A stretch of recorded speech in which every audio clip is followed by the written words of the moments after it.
Héroïne de Cassandre sur France 3, Gwendoline Amon est l'heureuse maman de Gabriel, née de sa relation passée avec Frédéric Diefenthal. Un jeune homme pour qui elle a eu des angoisses, liées au tournage d'une œuvre marquante. Commissaire Cassandre pour France 3 ce samedi 13 mai, Gwendoline Amon a fait aussi récemment l'actualité pour sa performance puissante de mère face à l'addiction de son fils dans Maman, ne me laisse pas m'endormir.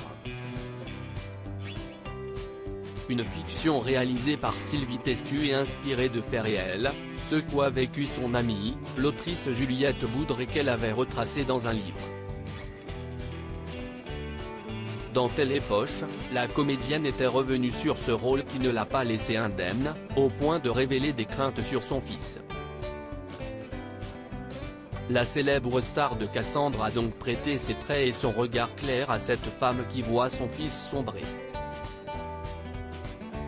En effet, il s'agit du récit de Joseph, fils de Juliette Boudre, qui est décédé d'une overdose d'anxiolytiques et d'opiacés.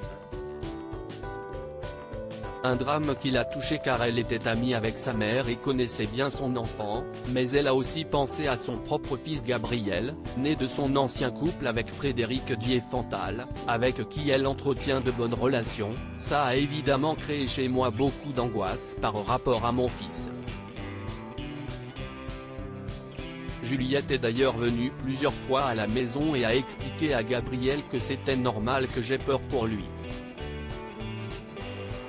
Parce que le problème de ce genre d'événement, c'est que ça n'a aucun effet tant qu'on le vit de loin. Un garçon de 18 ans qui a déjà joué avec sa maman devant la caméra. S'il ne devrait pas apparaître de nouveau dans Cassandre, il va jouer dans Super Papa pour TF1 et incarnera le fils de Michael Youn, à qui Géraldine Amon donnait la réplique dans Maman, ne me laisse pas m'endormir. Elle précise toutefois, mais je n'y suis pour rien.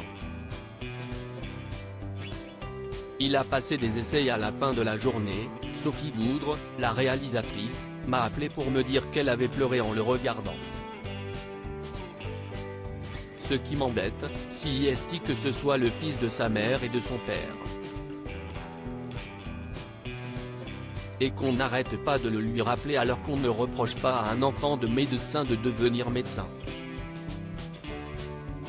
Une prise de position qui résonne dans l'affaire des Nepo Babies, ces enfants de qui sont vus comme trop privilégiés dans le domaine du divertissement.